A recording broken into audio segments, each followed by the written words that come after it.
Hi friends, my name is Rohan and in this video we are going to talk about object property descriptors. So without any delay, let's get to it. After you define an object, somewhere in your code, some of the properties of this object are being altered and you can't figure out why. You are wondering if you can customize some of these properties so no one can alter them, list them or delete them. This is entirely possible using object property descriptors.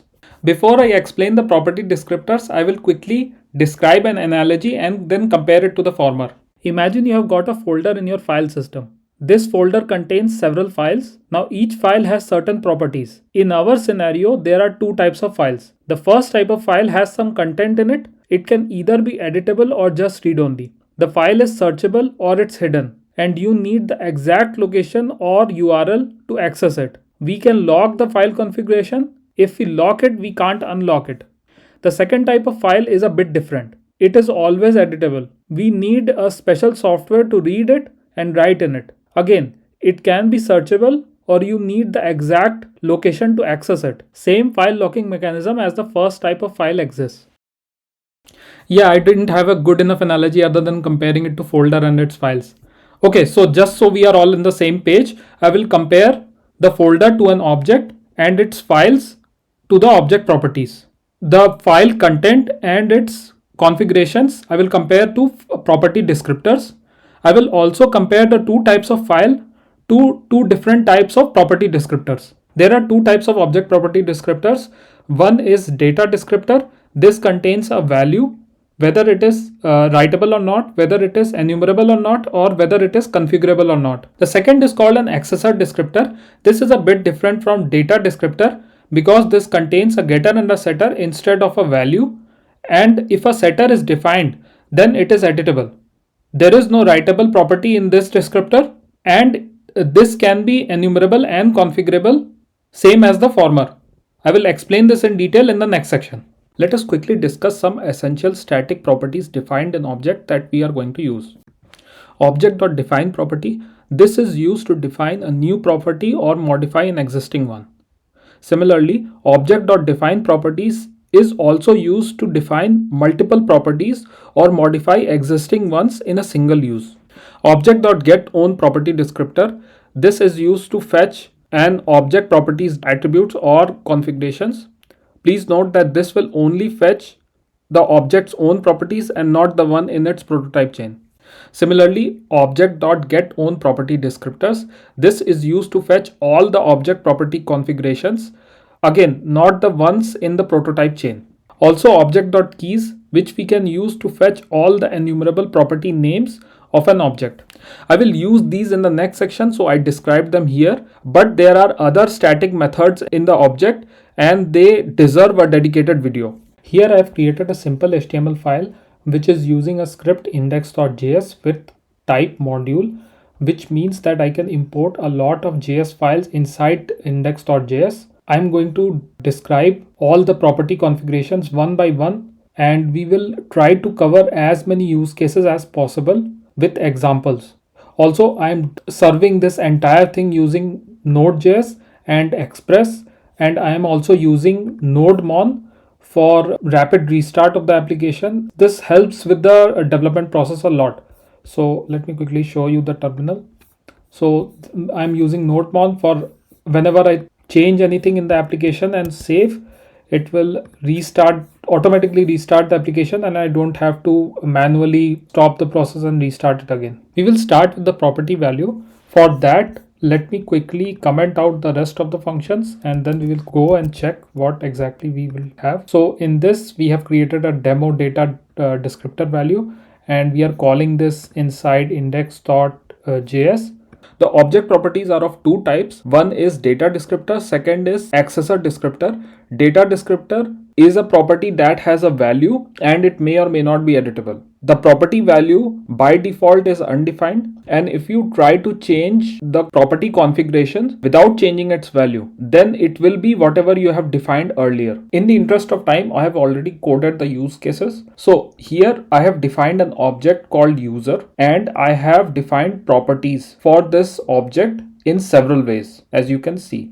The first method is using assignment operator, and the second one is using define property. Even though they look different, the assignment operator is doing the same thing define property is doing, where we define a value and all other configurations are true. When we define property ID with only value, then it will set these properties as false. So just be careful when you use this method. After this, we are going to log the object's own property descriptors and see what the status of the object is. We know at this point that ID is both writable and configurable false. So we will try to edit it and delete it and log the errors if they occur. Next, we will change a single property configuration without altering the others and then log before and after the change to see the status of the object. We have also defined a property called password without a value and then log the object. We will quickly analyze the results. As you can see, that first log message is the property descriptors, and we can expand and see what they are.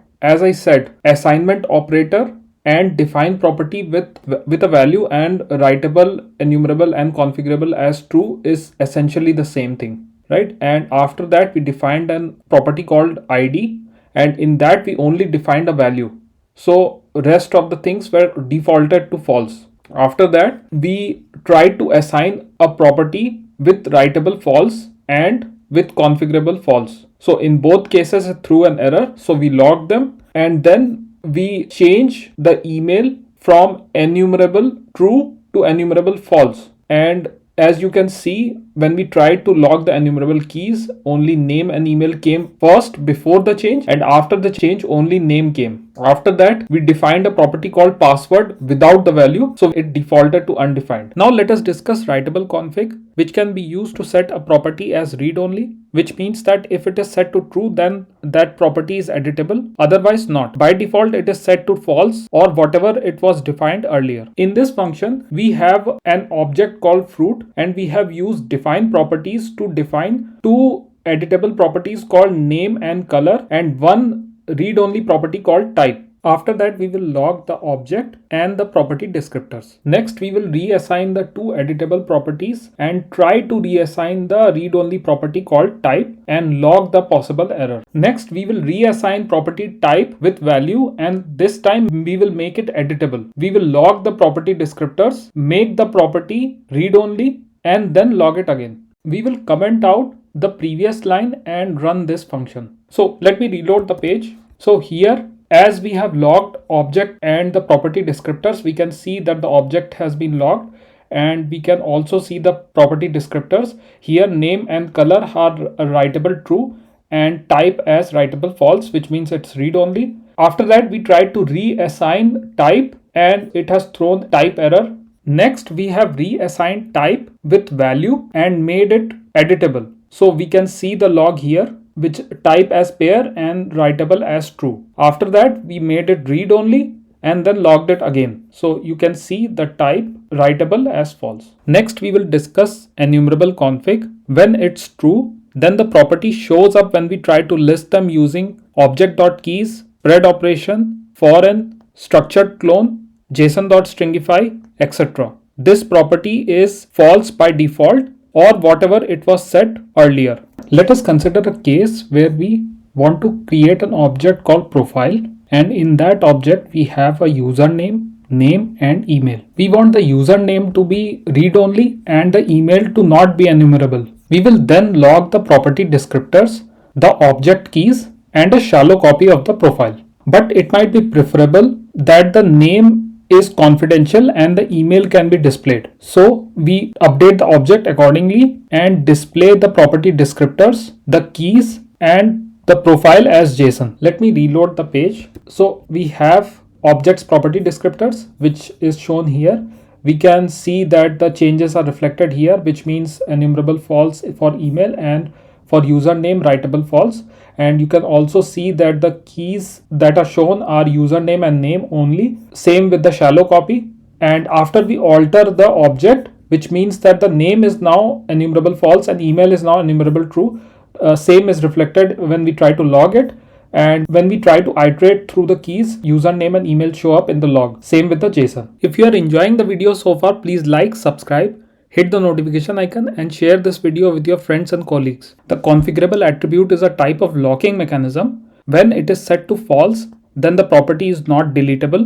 The property cannot be switched from a data to a accessor property and vice versa. The other attributes of the property cannot be changed with one exception. If writable is true, then the value can be changed and writable can be set to false. I personally dislike this exception. I'm talking about the writable true to false thing. This is very counterintuitive and you should keep this in mind when you are trying to use this in your code. Let's consider a scenario where we create an object called device and it has three properties called name, model and serial number. Here model is not enumerable and serial number is read only and is not configurable. Then we log the property descriptors and the enumerable keys. Then try to delete the serial number, change the serial number from enumerable true to enumerable false, change the serial number from data property to an accessor property. We will change the serial number from configurable false to configurable true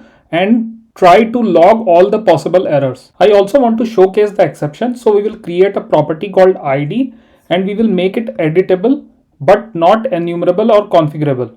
Then we will log the device ID and change the value and make it read only. And after that, we will log the property descriptor of ID. We will also try to make this editable again and log the possible error. Let me reload the page. So the first two things that we get are the property descriptors and the enumerable keys. That is as expected. After that, we tried to delete the serial number and we tried to change from enumerable true to enumerable false the serial number. So this error and this error are the result of that. After that, we tried to change the property from data descriptor to accessor descriptor. So the third error is because of that, and we tried to make it from configurable false to configurable true. So the fourth error is the result of that. After that, we tried to showcase the exception, that is, we can change the value of a property even if it is set to configurable false if writable is true. For that, we created a property called ID and we assigned it a value device ID 01 and writable true and configurable false. We logged this and that is what we are getting here. After that, we made this property read only and changed the value of it. So we are getting it as a result here, device ID 02 and writable false. After that, we tried to make it editable again. So we are getting error thrown here. Accessor descriptor is a property which has a getter or a setter or both. It does not contain a value or a writable property. The getConfig acts as a getter function. It's called without any arguments. By default, it is set to undefined or whatever it was defined earlier. A property with only a getter is a read-only property. Let's consider a use case where we have a room filled with items and we want to create an inventory map. So we define an object where each item is the key and the number of items are the values. We also define a property called number of items which calculates how many items are present in the room. We also make it enumerable true and configurable false. Whenever we use this property, the getter will be called and the value will be calculated. This property is also read only because there is no setter defined. We log the object, we log the property descriptors and the number of items. We also try to assign number of items with a value and we log the possible error. We will also try to create a property with a getter and a value and log the possible error. Let's reload the page. So first of all, we see the object defined, the property descriptors and the number of items. As you can see, the number of items that we are seeing here is 9, which is the sum of the number of items present. And after that, we try to assign number of items with a value. So it threw an error. And after that, we try to mix the property types. So it also threw an error. The setConfig acts as a setter function. It can be called using one argument that can be used to set the property value.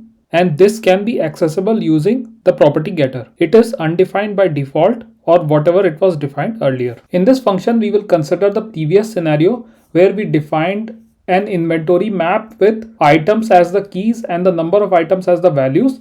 We also defined a property called number of items with a getter that basically calculates the total number of items present in a room. We will add a new item called add items, and in this we will add a setter that accepts new items, which is an object. Now we will take the entries from this object. Entries will convert object into key and value list, and we will loop through it. The first item will be the key and the second item will be the number of items, and then we will update this object. So if the item is not present, then we will add a new item and add the number of items. If the item is already present, then we will update the number of items by adding to it. We will set this property as enumerable false and configurable false. We will log the property descriptors. Then we will use the add items property to add 5 more tables and add a new property called wall clock with 1. After the change has been made, we will log the object. We will also try to get the add items and try to log it. We will define another property called ID, and we will define a get and a set for it. Then we will add an ID and then log it.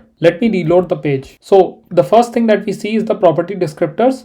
In this, the add items only has a setter and the number of items only has a getter. After that, we add 5 tables and 1 wall clock and then log the object. So as you can see, the number of table is now changed from 2 to 7 and wall clock with 1. After that, we try to get add items, which is undefined, and create a new property called ID with a getter and a setter and assigned it with room number 25 and log it, which we see here. Let's discuss a use case that you might encounter or something close to it. The requirements are as follows. We have to create a constructor function that creates an object for us, so we don't have to configure it each and every time. Each and every user profile object should contain a username, name, email, password, country, date of birth, age, and a method to match passwords. Also an internal unique property called ID that is immutable and hidden. The username is read-only and cannot be changed once defined. The email, country, and the date of birth are confidential, so they are hidden, but they can be changed or deleted. We have another important property called password.